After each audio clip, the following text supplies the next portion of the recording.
Hello, my dear students. I welcome you all to my channel. Today we are going to learn English chapter of class 9, and it's actually a poem. And the name of the poem is "The Grass Is Really Like Me," and it's written by Kishwar Nahid. So let us learn this poem today. But students, if you are seeing my video for the first time, do subscribe this channel and press the bell icon so that you get the notifications of my upcoming videos. And if you like the video, please hit the like button too and share it among your friends. So let's learn about the poet.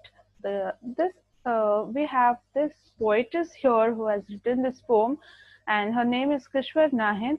She was born in Bulandshahr in Uttar Pradesh in 1940, and she is one of the best known women poets of Pakistan. She has written many ghazals, and she has also written for children and for the daily newspaper, namely Jung. And she used to write poetries for these newspapers and all.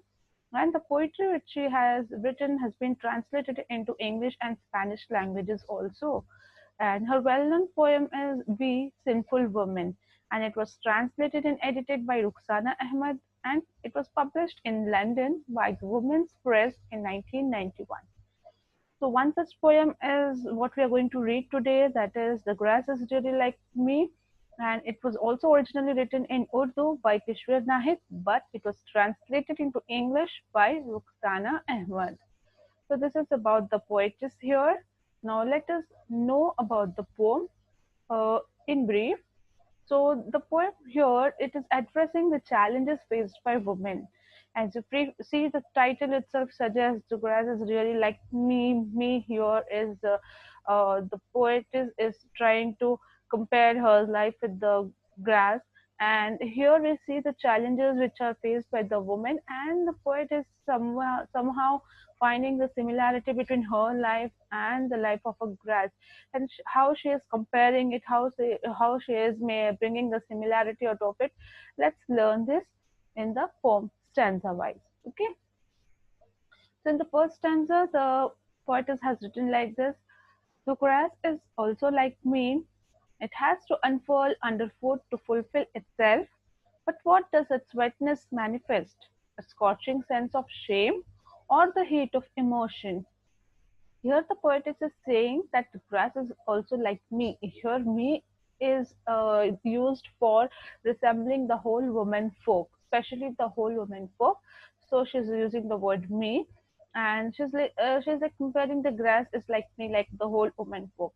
It has to grow. Unfurl means it has to open up under the foot of others to fulfill itself. Means how the grass grows and it is always below under the foot of the people who walk through it. Same way the woman's desires and their hopes, whatever they're having, they have to be underfoot of the dominating class always. They cannot come up. Then she says, but what does its wetness manifest? The moist of the grass. You know, the grasses are moist because they absorb water in it. In the same way, the woman is also having a wetness.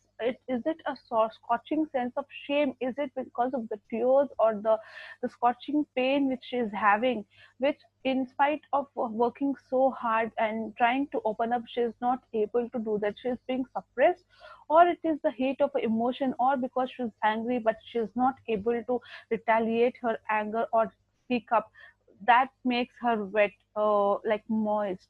So this is how the grass and its qualities are being compared with the woman's life here. Then in the second stanza, the grass is also like me. As soon as it can raise its head, the lawnmower, obsessed with the flattening it into velvet, mows it down again. So here the poetess says that again she's repeating the same line. The grass is also like me, and she says, as soon as it raises its head, as soon as the grass starts to grow, the lawnmower, the one who does take cares of the garden or the lawn, they try to trim away all the grasses which are grown. So as soon as the grass is grown, the lawnmower sees the grass is growing up, it's raising its head, it comes and with a big obsessed flattened machine, and what does it they do? They just flatten the whole entire garden into a velvet type. Means they cut off everything. and mows it down again and again, make them to fall down and be short, be under the foot. So this is how the woman's life, when the women try to raise their head, to raise their voices, to just they try to come up with the solution for the problems which they are having. They do not want to be dominated by others. Some of the upper class people, they come and they try to suppress them, and again they make them to fall down. Again they cut them, in the sense they suppress them, and they are again mowed down. So here again the life of the woman and the grass is related in a similar manner. Then, how you strive and endeavor to level women down too, but neither the earth's nor woman's desire to manifest life dies. Take my advice. The idea of making a footpath was a good one. So here the poet says, however hard work you do, however strive you do, however endeavor means the you try to come up with new ideas to show the woman the downer level, the most lower level, but neither the earth can stop to grow grass, nor the woman's desire to come up will die anytime. Like for example, they're saying how much ever you try to cut the grass, it is never going to stop, it is again going to raise and grow. In the same way, how much ever you try to suppress a woman in the life, in the world, they are not going to die. They will be having and coming up with the desire, and they will come again against dominated class. So it's better that the poet is saying that, take my advice, you give the way. Idea of making a footpath was a good one. Was it means here to give a way for a woman so that they can go ahead instead of suppressing them. That will be a good idea. She's just giving them a advice. Then further she says, those who cannot bear the scorching defeat of their courage are grafted onto the earth. That's how they make way for the mighty, but they are merely straw, not grass. The grass is really like me. Then in the last stanza, the poetess says that the one who is not able to bear the people, the person, the woman who are not able to bear the defeats, the pain which they are getting from the courage, from the people, from the society, the courage are grafted, means it has been just thrown out on the earth.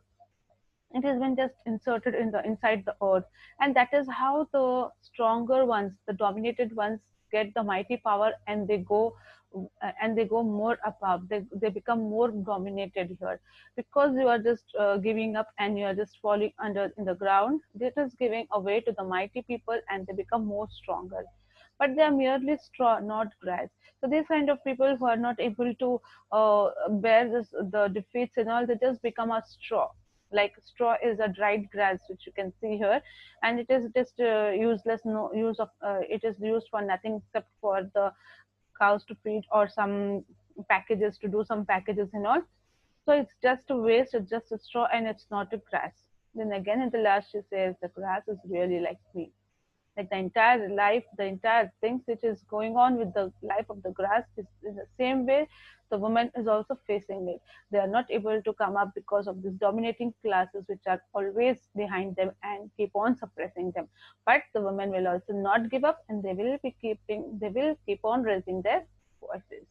So this is how so beautifully the poetess has expressed her feelings and compared the similarities between the grass and the women folk. I hope you understood the poem. So let's move with the figure of speech, the literary devices we find in the poem. And the figure of speeches we find here are, the first one you can say it's simile. What is simile means? It's when direct comparison is made between two things. It is said to be a simile. For example, you can say the first line, the grass is also like me. Your grass is compared to the woman folk. Me is nothing but woman folk. She's using me word here because she herself is also a woman, and and you are using the word like, which is just a direct comparison, so it becomes simile figure of speech. In the same manner, we have second, personification. When quality of an animate object, a living thing, is given to an inanimate object or any other thing, then it is said to be a personification figure of speech. For example, here we have the line, as soon as it can raise its head, the lawn mower, obsessed with the flattening it into velvet, mows it down again. Here, raising his head. This is the quality of a human being, you can say a person.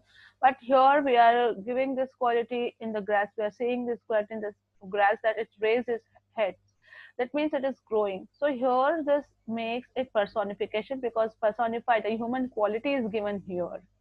So it becomes personification. Then comes metaphor. Metaphor again is an indirect comparison which is done, and it is said to be a metaphor. Here you see that indirectly the comparison is done without using the words like and as. For example, you have the line, but they are merely straw, not grass. The one who's just falling off due to the defeat, the one who's giving up because of the defeat, are compared to the straw. The defeated people are compared to the straw. So here comparison is done, they are compared to a straw, so it becomes the metaphor figure of speech. So we have seen three figure of speeches here: simile, personification, and metaphor. I hope it was clear to you all, the poem also and the figure of speeches also. And thank you for watching my video. If you liked it, please hit the like button and share it with your friends. Thank you once again for watching it.